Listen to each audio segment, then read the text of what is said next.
Halo, salam satu data. Malam ini saya akan kembali meneruskan panduan untuk pengisian aplikasi Dapodik Dasmen versi 2020. Nah, video ini adalah video kelanjutan yang kemarin. Jadi teman-teman silakan kembali buka menu validasi, ya, menu validasi silakan diklik. Kita klik semua menu yang ada di sini untuk melihat invalid-invalid apa saja yang ada pada Dapodik kita. Kita tunggu. Nah, kemarin itu untuk menu sekolah sama Sarpas sudah kita hilangkan invalidnya. Saat ini kita akan mencoba menghilangkan invalid yang ada pada peserta didik, GTK, dan rombongan belajar. Oke, sudah muncul peserta didik.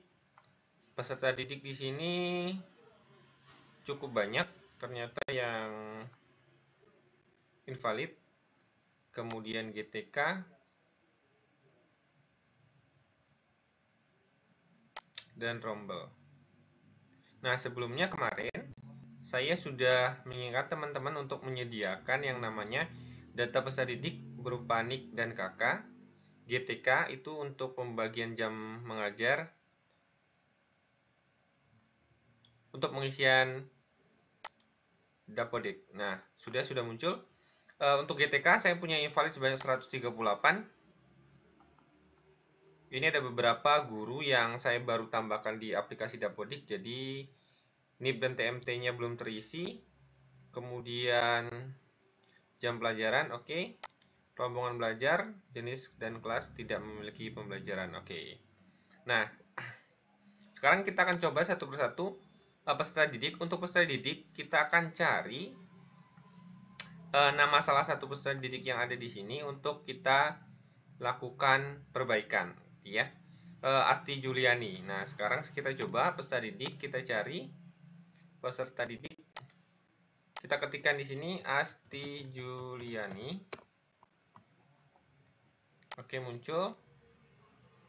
Nah, di Asti Juliani tadi terdapat dua kesalahan. Yang pertama adalah Asti Juliani harap mengisikan NIK, dan yang kedua adalah peserta didik atas nama Asti Juliani telah berada pada tingkat akhir namun belum memiliki NIS. Jadi ada dua.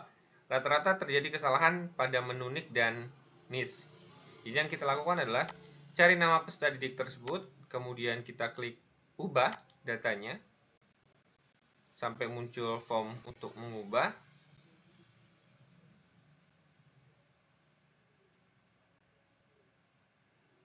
Oke, di sini. Nah, nomor NIK akan kita masukkan di sini, ya. Sebagai sampel, saya akan coba memasukkan NIK. Jadi sesuaikan sama NIK-nya data siswa yang teman-teman kumpulkan. Nomor kakak juga diisi. Ketika murid kalau sudah mengumpulkan kakak, silakan diisi. Kemudian pastikan semua item di sini sudah terisi. Sesuaikan yang ada di kakak. Biasanya juga pekerjaan ayah dan ibu mohon diisi. Oke, sudah. Kalau sudah, kita simpan. Nah, sudah berhasil untuk NIK. Jadi, harusnya ketika kita validasi kembali di sini, untuk peserta didik sudah berkurang harusnya dari 904 ke 903. Karena kita sudah membenarkan satu untuk NIK atas nama siswa Asti Juliani. Kita tunggu.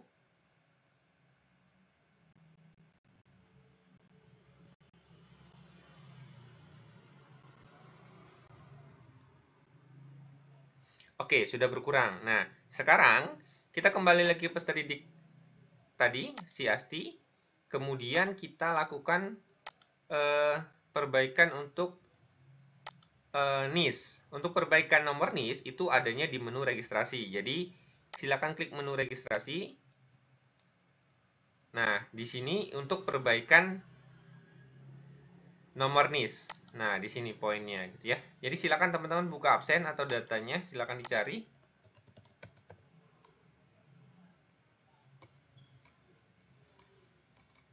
Cari Asti Juliani, ini dia.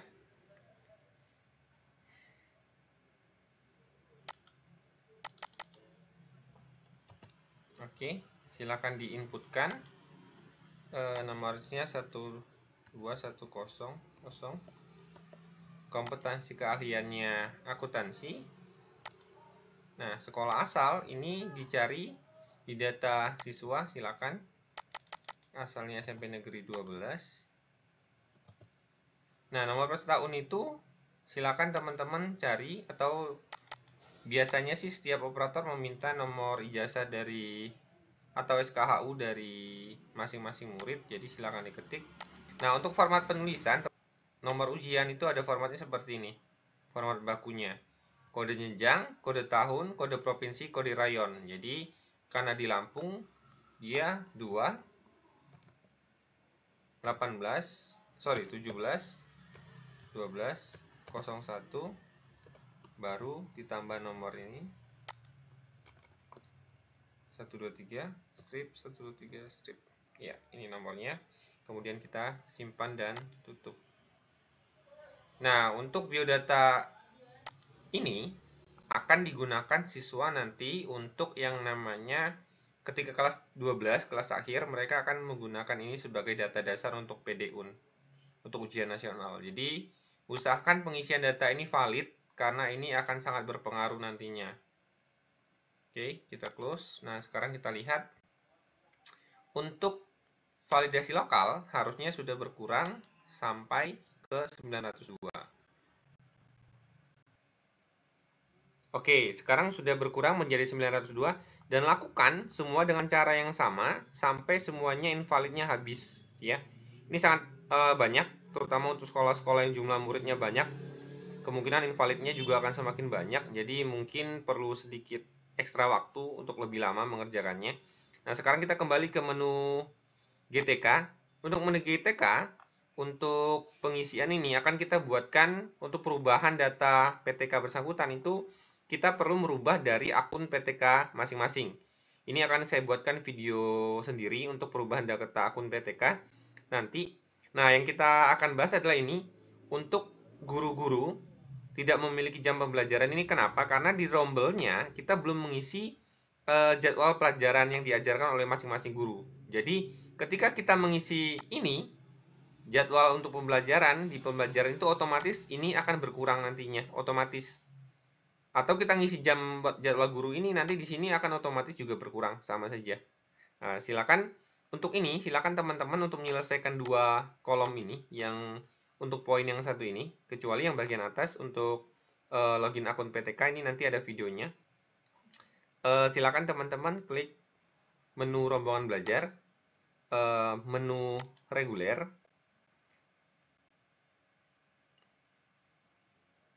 Oke, nah di sini teman-teman silakan siapkan pembagian jam mengajar masing-masing guru untuk mengisi yang namanya pembelajaran. Nah, di sini saya akan mencontohkan salah satunya ini saya akan mencontohkan salah satu untuk pelajaran TKJ. Jadi saya akan mengisi di salah satu rombel yang dia punya TKJ. Saya akan contohkan. Jadi ini disesuaikan sama kondisi yang ada di jadwal pelajaran teman-teman masing-masing. Weni Nurmalia Diki.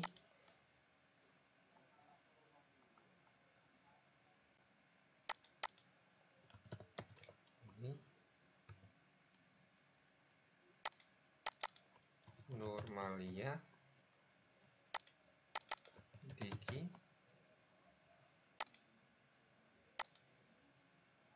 Cari ya di sini.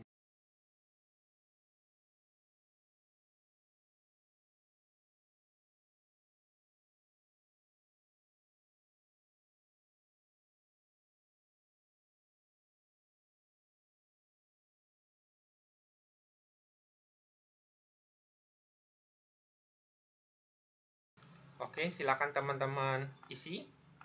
Oh, untuk pendidikan agama juga diisi, jangan lupa diisi.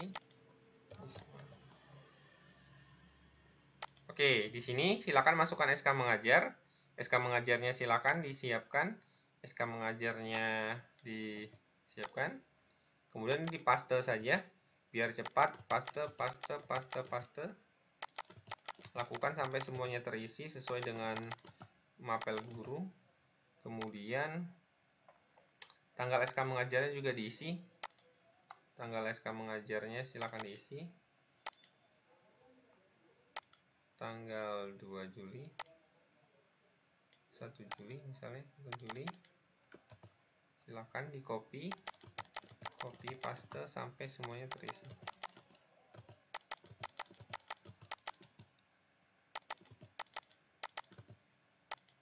Oke, kemudian baru diklik simpan.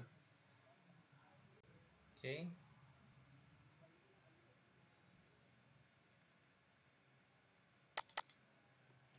Ini kemudian diklik simpan.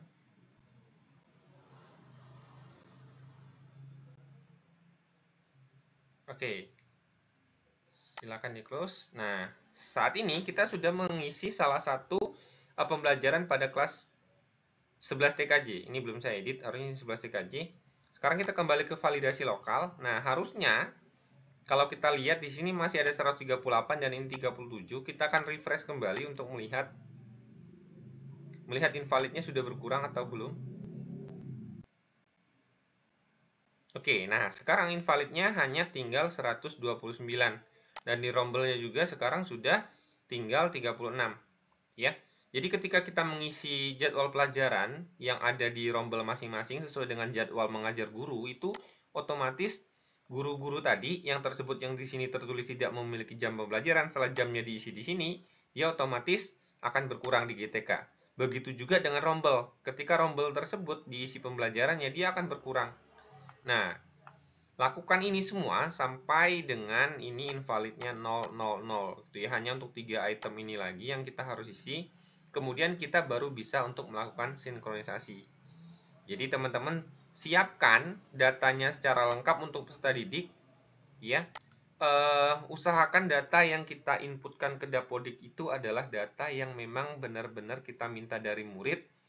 Mungkin ada beberapa teman-teman yang mengakali dengan menginput data yang untuk sementara mengakali dengan menginput data asal-asalan, yang penting terisi dan bisa disinkron. Tapi itu sangat akan merepotkan nanti ketika di waktu-waktu akhir ketika kita perlu data itu untuk kepentingan ujian nasional untuk anak-anak kelulusan. Jadi usahakan teman-teman menginput ini memang sesuai dengan juknisnya dan sesuai dengan data yang benar, akurat, dan valid. Biar kita tidak 2 kali kerja. Gitu ya. Untuk tutorial panduan lainnya akan saya jelaskan nanti di video berikutnya. Silakan teman-teman tanya di kolom komentar jika ada pertanyaan. Demikian video untuk malam ini. Salam satu data.